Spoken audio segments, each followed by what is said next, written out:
આજરોજ ભુજથી મુંબઈ જનાર એર ઇન્ડિયાની ફ્લાઇટ રદ થઈ જતા 182 જેટલા મુસાફરો રજળી પડ્યા હતા. નિર્ધારિત સમયથી 1.5 કલાક મોડી પહોંચેલ ફ્લાઇટ ટેકનિકલ કારણોસર રદ કરી દેવાતા મુસાફરોએ ભારે હોબાળો મચાવતા ભુજ એરપોર્ટ પર અરાજકતા સર્જાઈ હતી.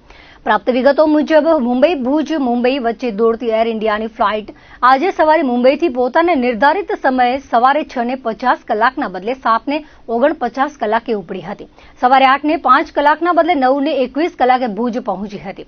આ વિમાન દરરોજ ભુજથી 8:55 કલાકે ઉડાન ભરી 10:15 કલાકે મુંબઈ પહોંચે છે. પરંતુ આજે 1.5 કલાક વિમાન ભુજ મોડું પહોંચ્યું હતું. ભુજ એરપોર્ટ પર 182 મુસાફરો વિમાનની રાહ જોઈ રહ્યા હતા. 1.5 કલાક મોડા પહોંચેલા વિમાનમાં મુસાફરોને બેસાડી દેવાયા બાદ ટેકનિકલ કારણોસર ઉડાન રદ જાહેર કરાતા મુસાફરોએ હોબાળો મચાવ્યો હતો. ફ્લાઇટને રદ જાહેર કરી મુસાફરોને ઉતારી દેવામાં આવ્યા હતા. કેટલાક મુસાફરોને મુંબઈથી અન્ય ફ્લાઇટ પકડવાની હોવાથી હાલાકીનો સામનો કરવો પડ્યો હતો.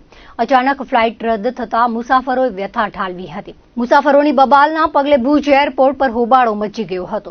આજરોજ મુંબઈથી 1.5 કલાક મોડી ઉપડેલી ફ્લાઇટમાં કોઈ ખામી હોવા છતાં ભુજ સુધી ઉડાન ભરી હતી કે કેમ તેવો સવાલ મુસાફરોએ ઉઠાવ્યો હતો. ભુજ વિમાની મથકે મુસાફરોને વિમાનમાં બેસાડ્યા બાદ ટેકનિકલ કારણોસર ફ્લાઇટ રદ કરી દેવાતા મુંબઈથી જ ખામીવાળી ફ્લાઇટે ઉડાન ભરી હોવાનો સવાલ મુસાફરોએ ઉઠાવ્યો હતો.